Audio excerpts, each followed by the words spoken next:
Robgio 0407L presents Musical Synopsis Fridays. Episode 4, Evita! What is it all about? Evita is a musical with music by Andrew Lloyd Webber and lyrics and book by Tim Rice. It concentrates on the life of Argentine political leader Eva Perón, the second wife of Argentine President Juan Perón. The story follows Evita's early life, rise to power, charity work, and eventual death.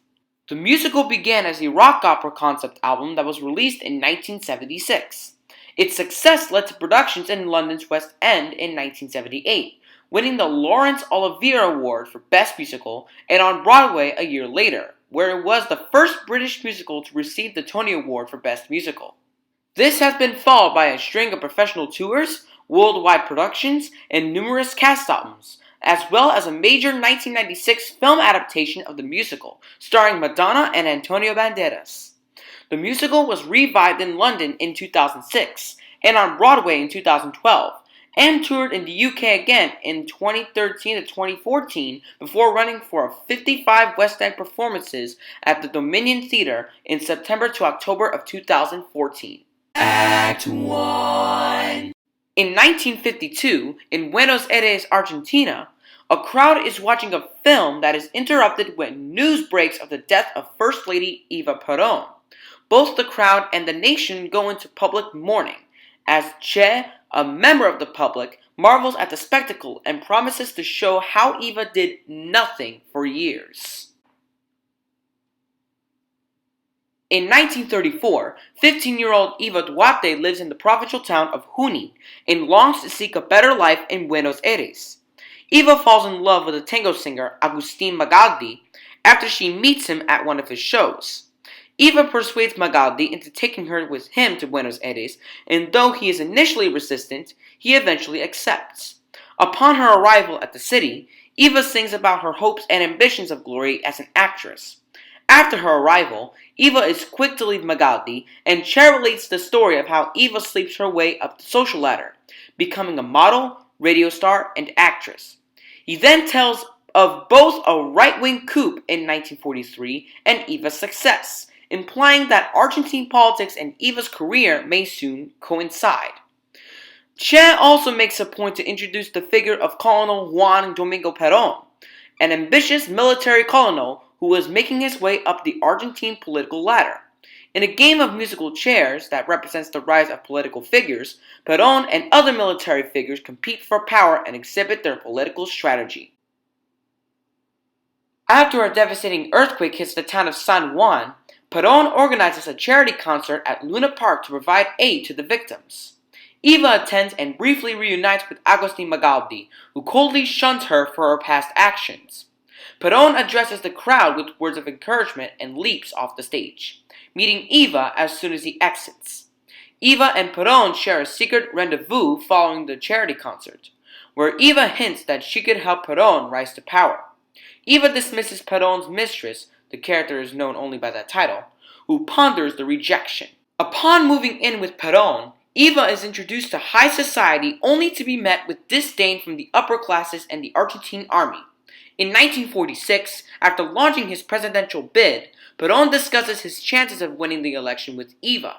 After reassuring him of their chances of winning, Eva organizes rallies for the discamisados and gives them hope for a better future while Perón and his allies plot to dispose of anyone who stands in their way.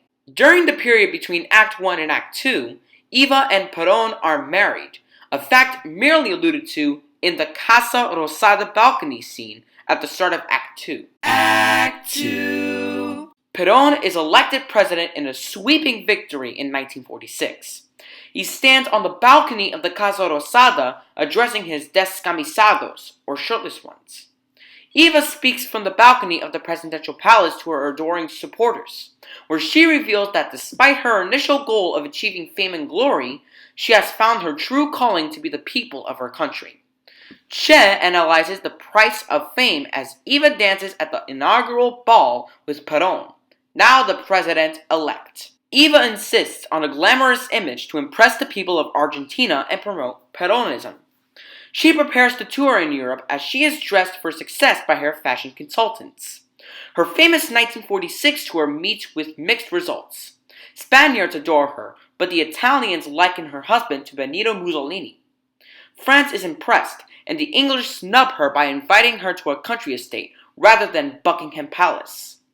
Eva affirms her disdain for the upper class, while Che asks her to start helping those in need as she promised. Eva begins the Eva Perón Foundation to direct her charity work. Che describes Eva's controversial charitable work and possible money laundering. Eva appears at a church to take the sacrament in front of her adoring supporters, but passes out suddenly and, while unconscious, appears to have a dream that reflects upon the conflicting views of her life. In her dream, she and Che heatedly debate her actions. Che accuses Eva of using the Argentine people for her own ends, while Eva cynically replies that there is no glory in trying to solve the world's problems from the sidelines.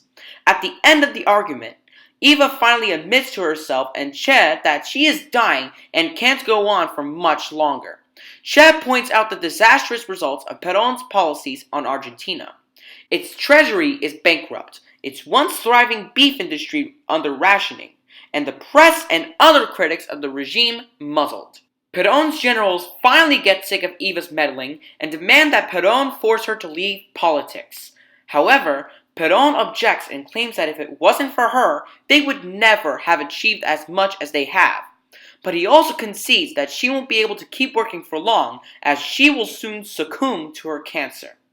Even so, Eva is determined to run for vice president, and Perón fears that the military will stage a coup if she runs and that Eva's health is too delicate for any stressful work. But Eva insists she can continue, despite her failing health. Realizing she is close to death, Eva renounces her pursuit of the vice presidency and swears her eternal love to the people of Argentina. Eva's achievements flash before her eyes before she dies, and she asks for forgiveness, contemplating her choice of fame instead of long life. Eva dies, and embalmers preserve her body forever. Che notes that a monument was set to be built for Evita, but only the pedestal was completed when Evita's body disappeared for 17 years. The end. Hey there guys, Robert here. I just want to thank you all so much for watching episode 4 of Musical Synopsis Fridays. If you haven't done so yet, please smash that like button, subscribe to this channel, and tap the bell icon to get notified so you don't miss a video from me, as we're on the road to 2,000 subs. And again, I would like to thank you all so much for watching this episode, and I will see you all in the next video. Peace! And BTW, I know that play had a sad ending, but still, it was a lot of fun to make. And yeah, rest in peace, Eva Perón. And yeah, bye for now, guys.